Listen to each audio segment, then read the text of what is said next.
金国有一个人丢了一张弓，却不打算去寻找，为什么呢？他说啊，这张弓是我这个金人丢的，肯定还会有位金人得到它，都是金人，谁得不是得，谁用不是用，丢了就丢了，我又何必去寻找呢？孔子听了觉得说的不到位，就说啊，应该把那个金字给去掉。孔子认为，既然谁得不是得，那么这张弓不一定是金人得到啊。老聃听了之后啊，认为孔子的境界还不够开阔，又进一步纠正孔子的说法，说啊，应该把那个人字给去掉。什么意思啊？老聃认为，谁用不是用啊，金人也好，众人也罢，万物也可以啊，谁都可以享用这张弓，而不在乎是什么来拥有。有人则有得失之心，无人则无得失之心，忘人则无私，天下为公。无上圣玄微妙法，百千万世难遭遇。如今见闻得受持，愿解无为真实义。前面介绍了老子说的宠辱若惊，今天讲下面一句，何谓贵大患若身？无所以有大患者，唯吾有身，即无无身，有何患？从字面的意思来理解啊，人的疾病是依附于身体存在的，如果没有了身体，疾病自然就消失了。皮之不存，毛将焉附啊。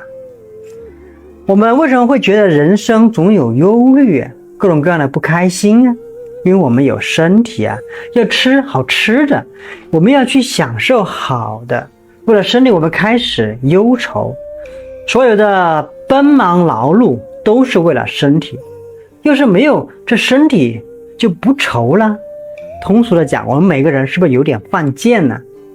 身体给我们带来这么多问题，为了它我们整日的奔忙忧患，可是我们爱身体呀，我们没有一个人说我不要身体了，我不过了，我们都是爱身体的，为了身体奔忙劳碌，无怨无悔。身体即使给我们带来很多的麻烦，我们依然爱它。在这个层面讲啊，我们都是英雄。因为罗曼·罗兰曾经说过这样的话，世界上只有一种英雄主义，就是在认清生活真相之后啊，依然热爱生活。我们对身体不是这样子的了吗？明知道身体是病患的根源，但是我们依然热爱身体。所以有这么一句话，梦里不知身是客，一想湍欢。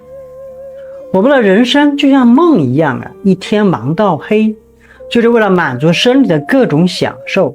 但是我们不知道啊，其实身体不是我们的，不是你的，也不是我的。我们来到人间都是来做客的，身体是大地租借给我们的，是修炼自我的道具。所以有这么一句话，借假修真。终于有一天，不管修炼的结果如何，我们都要离开的。身体还给大地，尘归尘，土归土，各回各家，各找各妈。所以我们要珍惜身体啊，好借好还，再借不难嘛。就算是下次再借身体，已经不是这一次的了，大地给你重新组合的了。那么我们借的身体和有什么有关呢？和你所修炼的结果、累积的业力、福报和阴德有关。就像租房一样啊，你给的钱多就租好一点的房子，你拥有的福报就是这辈子赚的。有的人是正数，有的人是负数，所以我们看到身边呢，有的人生活的逍遥自在，有的人生活很艰难，这些都是我们上次来的这个世间积累的因果。所以我们和我们的身体是别时容易见时难，流水落花春去也，天上人间。我们和身体最终是天上人间两相隔。所以苏轼说啊，长恨此生非我有，一蓑烟雨任平生。举个例子，比如说我们的顾客，有的顾客真的很讨厌，但是顾客是您的衣食父母，顾客可以说是肉身，是您的生命，但是有的顾客会带来各种各样的麻烦，就像大患一样，像给身体带来各种麻烦一样。您说您是喜欢他还是恨他呀？您要喜欢他，但是他给您带来各种各样的麻烦；您要是不喜欢他，但是他却可以给您带来财富，给我们成长的资粮。所以生存还是毁灭，这是个问题。那么这是字面的解释，如果说这句话的解释仅限于此的话，道德经就不可能流传几千年。其实它还有更深层的意思。这里的身呢，不仅仅是真正的身体，也可以是一个代指，不是物体上的自身，而是思想认识层面的自我，也可以理解为是我们的欲望。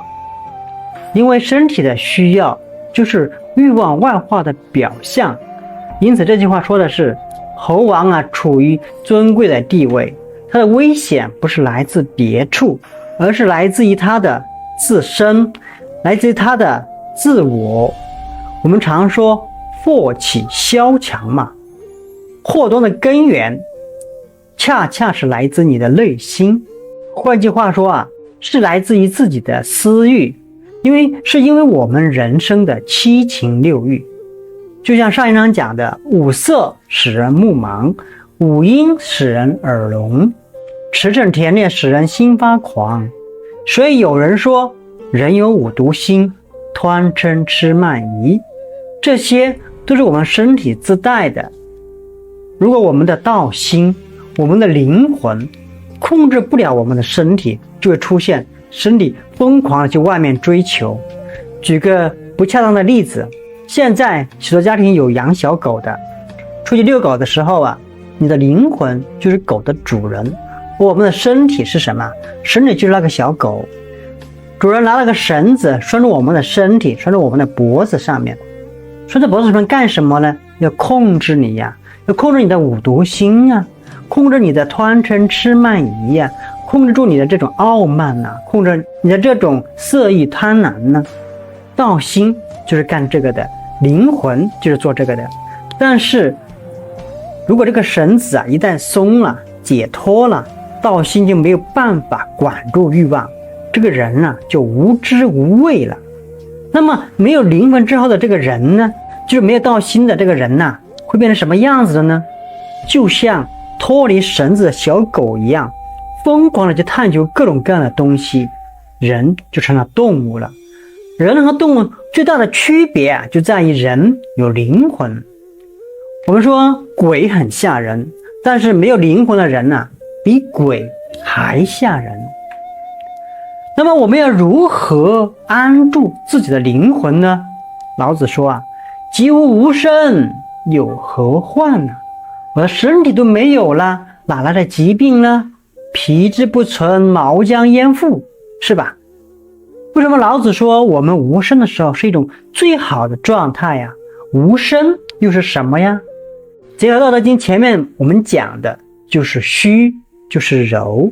要虚到什么程度啊？虚到至柔的状态。至柔的状态是什么样子呢？就是一种空啊，人是空的。你现在所能看得到的，我们的身体是由因缘合而成，所有的万物它里面都有一个东西在起作用，在我们身体里面起作用，我们称之为道心，或者叫灵魂。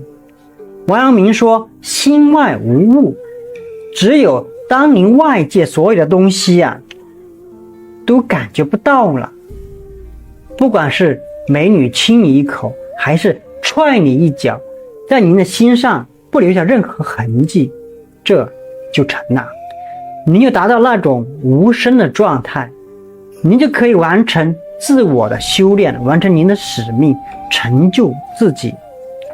比如周文王身处逆境而能保持心境平和，被纣王囚禁时，随时都有可能被杀害，然而他依然能够安心的研究易经，最终在伏羲氏的基础上，从8卦演化出64个卦象，得出人世间的发展规律。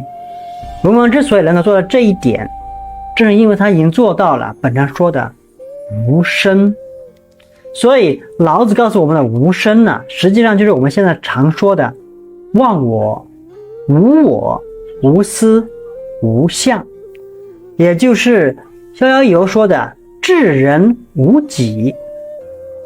老子认为一个人之所以会宠辱若惊，原因就在于把自身的利益看得太重了。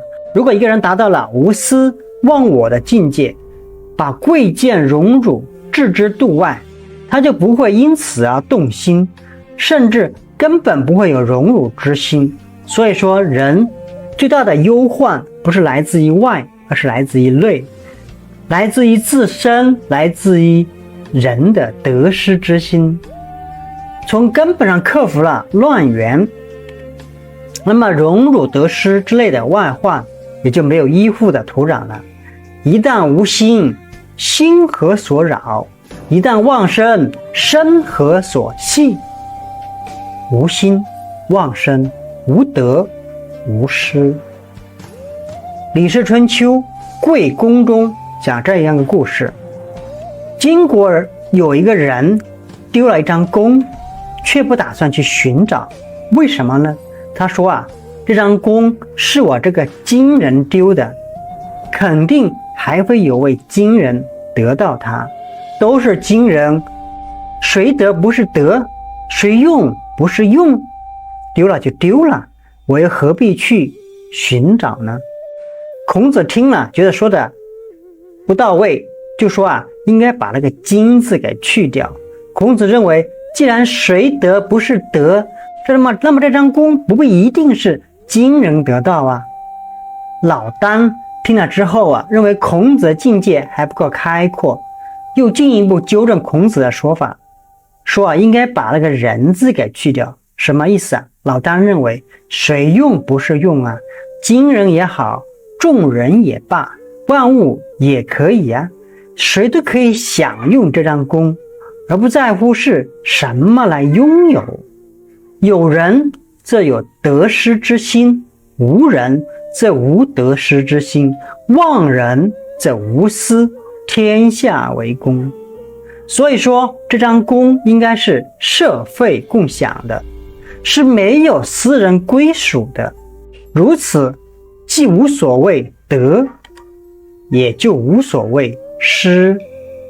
老子与孔子所说的去都是心身修养的要点之一，也就是失什么，如何失。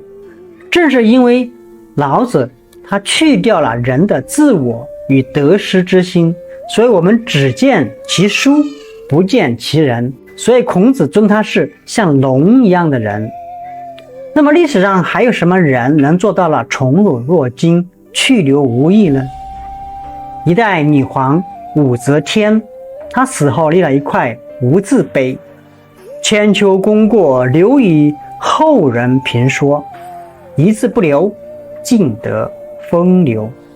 这也是另一种豁达另一种宠辱不惊，气流无欲正所谓生故欣然，死亦无憾。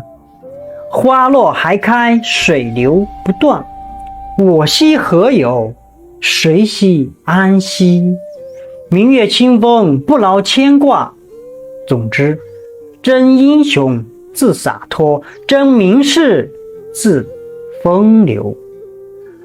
如果您认同这句话的理解，请转发给身边的朋友，或者将您的观点写在评论区，谢谢。